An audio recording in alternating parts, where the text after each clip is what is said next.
ईद मुबारक दानिश भाई। खैर बात सुनो, इतनी लेट मुबारक दे रहे हो? ईद को तो गुजरे 1 हफ्ता हो गया है। अरे नहीं, आप समझे नहीं, मैं मुसलमानों की तीसरी ईद की बात कर रहा हूँ, जो सबसे बड़ी ईद है।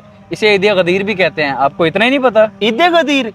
अल्लाह के बंदे, ये रवाफिज का शिआर है, हमारा नहीं। तुम किन चक्करों में पड़ गए हो? हमारी तो सबसे बड़ी ईद ईद मिलादुन्नबी है, जिस ईद के सदके हमें सारी ईदें मिली। तौबा तौबा, ईद गदीर से इनकार का मतलब आप लोग मौला अली से बुग़्ज़ रखते हो। वैसे तो तुम लोग बड़े कहते हो कि हम भी मौला अली को मानते हैं। तुम्हारे पास ऐसा कौन सा थर्मामीटर है जिसे तुमने चेक कर लिया कि हम बुग़्ज़ अली वाले हैं? बुग़्ज़ अली तो है तुम लोगों में, क्योंकि तुम लोगों ने हमेशा ये बताया कि हज़रत अबू बकर सिद्दीक़ का पहला नंबर है, लेकिन जो मैंने सुना है वो तो कुछ हो रही है। चाहे खिलाफत हो चाहे फजीलत हो, पहला नंबर मौला अली का है। नबी पाक सल्लल्लाहु अलैहि वसल्लम ने गदीर खुम के मौके पर हज़रत अली की खिलाफत का ही तो ऐलान किया था, मन कुंतुम मौला फ़हाज़ा अली मौला। तो तुम लोगों को नहीं पता इसका मतलब क्या है? इसका मतलब है खिलाफत बिला फसल सिर्फ मौला अली ही हैं। मेरे प्यारे भाई, पहली बात तो ये है कि आज मैं आपको ये क्लियर कर दूं कि गदीर खुम के मकाम पर हुआ क्या था। नबी पाक सल्लल्लाहु तआला अलैहि वसल्लम ने मौला अली पाक को आमिल बनाकर यमन में भेजा था कि आप वहाँ से ज़कात लेकर आए। मौला अली पाक के साथ आपके रुफ़का भी थे। वापसी पर उनको आपसे कुछ शिकायत थी, कुछ गलत फहमियाँ थी। नबी पाक सल्लल्लाहु तआला अलैहि वसल्लम ने उन सहाबा की गलत फहमियों को दूर करने के लिए मौला अली पाक का हाथ पकड़कर उसे बुलंद करके फरमाया था, मन कुन्तु मौलाहु फ़हाज़ा अलीयुन मौला, कि जिसका मैं मौला उसका अली मौला।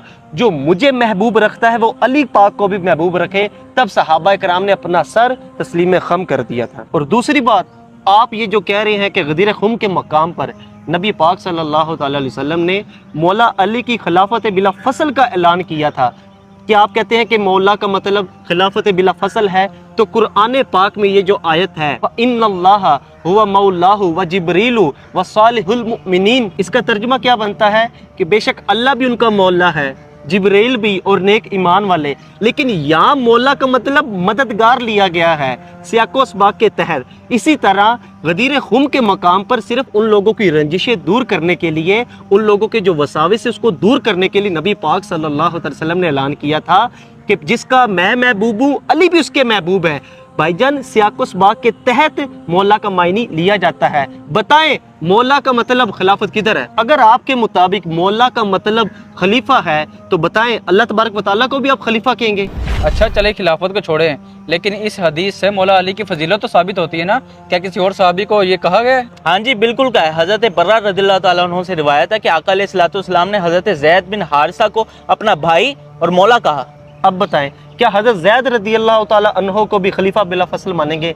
नहीं मेरे प्यारे भाई, यहाँ पर कुछ और मायने में मौला कहा गया है। और अल्हम्दुलिल्लाह हम मौला अली से इतनी मोहब्बत करते हैं कि हम उनको मौला अली भी मानते हैं। हम उनके चेहरे की ज़ियारत को इबादत समझते हैं, हम उनका जिक्र करने को इबादत समझते हैं। और क्या चाहते हैं आप यार? और एक और बात बताता चलूँ, ये रवाफिज ईद गदीर को हज़रत उस्मान गनी की शहादत की खुशी में मनाते हैं। क्या वाकई दानिश भाई ये ठीक कह रहे हैं? हाँ जी, ये बिल्कुल ठीक कह रहे हैं। अगर ये सच कह रहे हैं तो मैं अपने अल्फाज वापस लेता हूँ। और तो और मुझे गदीर खुम का भी सारा वाक़या समझ में आ गया है। मैं एक और बात क्लियर करता चलूँ, मैं किसी सहाबी का मुनकर या गुस्ताख नहीं हूँ, सबकी इज्जत करता हूँ। दरअसल किसी ने मुझे अहले बैत की मोहब्बत का झूठा झांसा देकर वर्गला लिया था, लेकिन आइंदा ऐसा कुछ नहीं होगा। शुक्र है आपकी समझ में आ गई। देखें मालवी, अगर आप अपना अकीदा मजबूत रखेंगे ना, हर सहाबी की इज्जत करेंगे, अहले बैत के बच्चे बच्चे से टूट कर मोहब्बत करेंगे, तो आपको कोई भी फिसला नहीं सकेगा। एक नारा ना हो जाए, नारे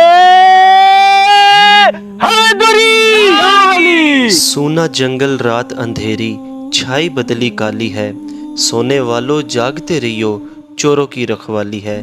प्यारे दोस्तों, अगर आज के इस पुरफितन दौर में अपना अकीदा बचाना है तो सहाबा व अहले बैत का दामन हमें मजबूती से थामना होगा। अल्लाह तबारक व तआला हमें हमेशा अदब वालों में रखे। वीडियो पसंद आई हो तो शेयर कीजिएगा और हमें फॉलो करना मत भूलिए। बहुत शुक्रिया।